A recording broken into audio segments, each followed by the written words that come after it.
Alright guys, welcome back to VALORANT News. Massive update on what NRG could be cooking up right now in terms of roster changes going into the second half of the season. FNS is, we think, on the chopping block, but exactly what are they planning to do from the in-game leadership perspective, and which player might they bring in instead? Is this a disaster class waiting to happen? Very much interested to your thoughts in the comments below. Hit the like button if you enjoy, subscribe if you're new as always. I would greatly appreciate it. Plenty as ever to get into today. I'll just start with a quick run around the world, really, what's going on right now in VALORANT, because of course we have had the Chinese playoffs, they've concluded. G-Like Gaming took the dub in the end over Bilibili Gaming. Wolves also made it. Of course, Edward missed out. And in the Pacific, it's just about to get back underway. So people are trying to predict DRX versus PaperX. Are you on board with the mentality track by track? Is it going to happen? Sliggy's on the hype train. We'll see. DRX will be the favourites for the series, but DRX have certainly, after a very difficult start to the year, started to turn things around. This is the deciding series. So we are a couple of days away now from DRX playing PaperX. DRX, as we see,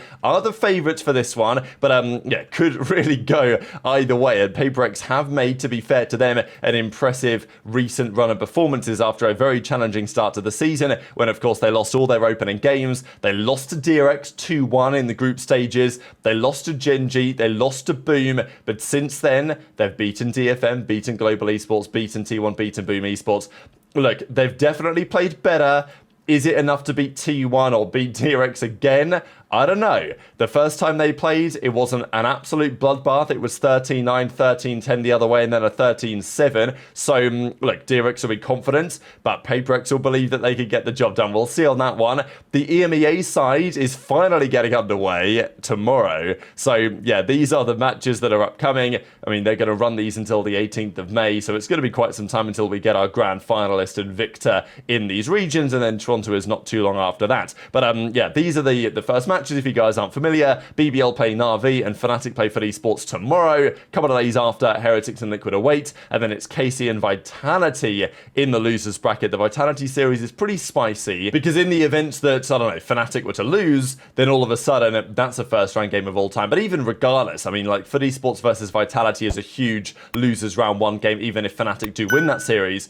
Their run is going to be far from easy. Obviously, their team right now is under rather a lot of pressure with all this super team discussion around recent times as well. Sentinels, they of course made it to Toronto and they qualified for the World Cup. If you guys didn't see that a couple of days ago, the top two teams in all regions qualified automatically for the Esports World Cup of VALORANT this year in Riyadh, and then the next two teams that win an eventual kind of like playoff qualifier, they will also go as well. So not guaranteed that the other teams like MRBR don't go, but yeah, Sentinels and G2 are making it to the finals. They did, I believe, lock that one in. Munchkin was talking as well because there was lots of talk lately about the cheating dramas. I mean, not even necessarily cheating, but more so, you know, scrim sharing and all of this type of stuff. So, you know, Munchkin says, look, I just lock into the game. We don't cheat. So, you know, we'll see how it goes type thing. And of course, Gen.G, they will play again relatively shortly. If we go back and have a look at the bracket here, they play RRQ actually just before the DRX PaperX series.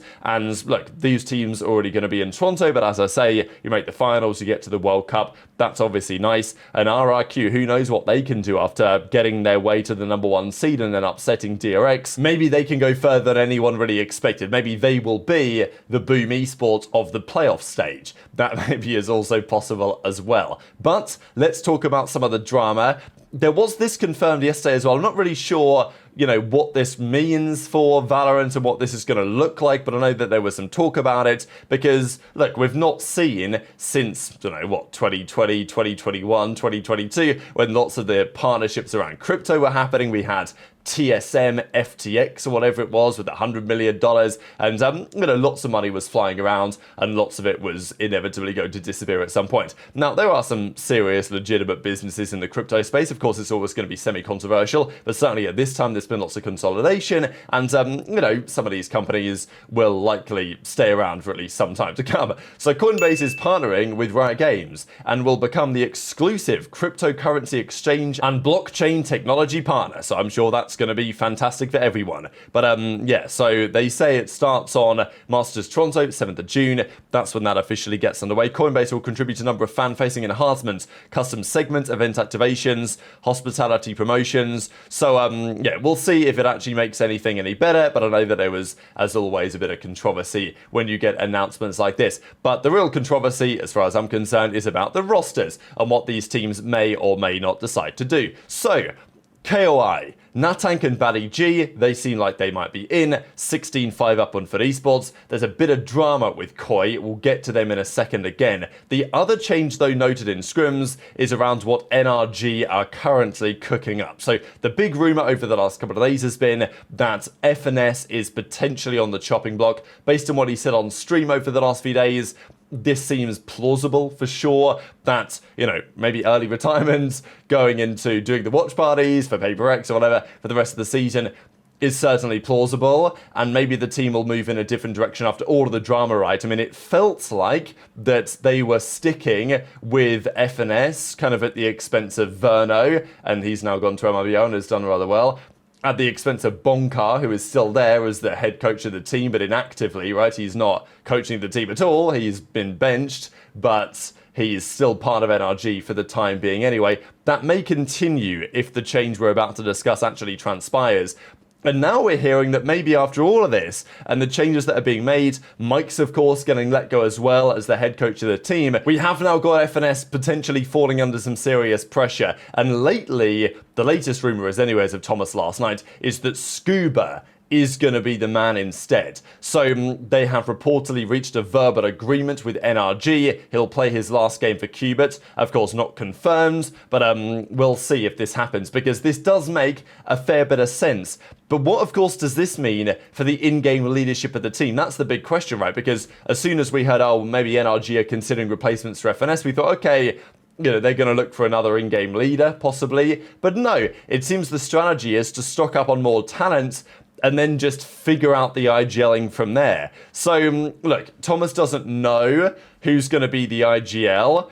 He's just guessing into the strategy here. Whether it's going to be Ethan, whether it's going to be Brock. I mean, look, I thought that Ethan said that he wasn't going to really touch this IGLing stuff again because it's never really gone to plan. So, you know, and I think, look, if Ethan becomes the IGL again, man, I mean, what are we gonna say about that? And I'm not sure that Brock is necessarily the best option, but this seems to be the strategy, is to say, okay, you know, we're going to get rid of FNS, we're going to try and upgrade the talent, and then we're just going to figure out the IGLing stuff and try and hope it works.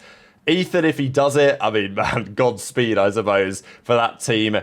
I'm not sure what other option makes more sense. Maybe Brock can do a solid job in there. You know, maybe Som turns up and in-game leads the team. I don't know. But VCT Scrims mentions that in these scrims, so presumably this is happening, at least to some degree, because otherwise he probably wouldn't be tweeting about it in this way, that, yes, Som was still spotted in these scrims. So seems like it is going to be a minus FNS plus Skuba type situation. But what does that mean for the team and the way that things are going to go going forwards? Because Skuba has some experience with Verno and with Bonkar. And to be honest, before this season even began, I thought there was a world where maybe both of those guys came onto this team at the same time and played in the same way together. At least at some point, they might have teamed up on NRG. Like when they signed Verno, I thought, Skuba maybe is just around the corner. But, well, yes, but no, on some way, because Verno's already gone. And that's what I wonder about, really, when it comes down to the coaching side. Because Bonkar, of course, has experience with the Oxygen Esports team last year as their head coach, when they had Skuba and Redux and Verno and all those guys on the same team as well. You know, Bonkar was over there as their head coach at the time. So, you know, there was a feeling for many that when he came into NRG, you know, Verno made a lot of sense to bring over, but then Verno, there was some disagreements, he was gone, and now he's on MRBR, and Bonkar maybe just decided, all right, I'm not even going to bother, I'm not going to deal with you guys if you're going to get rid of Verno. But now, if the theory goes that potentially Skuba could come in, then maybe it makes some sense to put Bonkar back as the head coach in that scenario if there was just a big disagreement with FNS on the way they wanted to handle the team. So that's the latest rumour anyway, is that it's going to be Som, Brock, Marder, Ethan, and Skuba as the team of 5. I don't know. I mean, you know, good luck, I guess. Good luck, and maybe if Bonkar comes back, it's going to work out well. Who the in-game leader is, I mean, honestly, I have no idea and don't even want to predict, because who knows? What does it mean for Qubit? it's kind of tough for Cuba, to be fair, right? Because they've obviously got some talent, but in the middle of the season, they're looking pretty good. They play a YFP in 9 hours' time, but it's plausible that Skuba's going to be gone, and he's going to be going the way of the NRG roster. Look, Skuba's been excellent for some time. I think it's a very sensible pickup, but just the management of this whole situation has still looked like a bit of a disaster, and who's actually going to lead the team from now on, that is a big question as well. Just wanted to close out with this. There's been lots of talk lately that KOI are going through some drama. So you've got Koi, you've got Overactive Media, you've got Mad Lions. They're all kind of part of the same thing. And apparently eBay, who is heavily involved over there, of course, is looking to potentially get out of there and no longer kind of, represent the team, could actually leave the team. There's been reports of various mistreatment of players, and there was this thread that came out yesterday and saying that there's been various mistreatment, neglect, or abuse, even to such an extent that there was a player that found some like glass inside of a smoothie, and apparently the performance coach, or certainly the psychologist, was not treated very well, earned less salary than half the salary of the cook. They didn't even want him there, and there were people paying for things and their flight and their accommodation out of their own pocket in this environment. So anyway, there were lots of theories about that over the last couple of days, and some of the reasons, like this says crystals, but I think it just means glass inside a smoothie, and there's all sorts of drama right now. So yeah, there's lots of these things happening, and anyway, the theory goes that there's drama internally at Koi. eBay isn't very happy about it, and if this situation doesn't change, then there's going to be more drama at that team going forwards, not even just Valorant, but elsewhere as well. So very much on Twitter your thoughts on all of this stuff in the comments below. Hit the like button if you enjoyed, subscribe if you're new, take care, and I'll see you next time.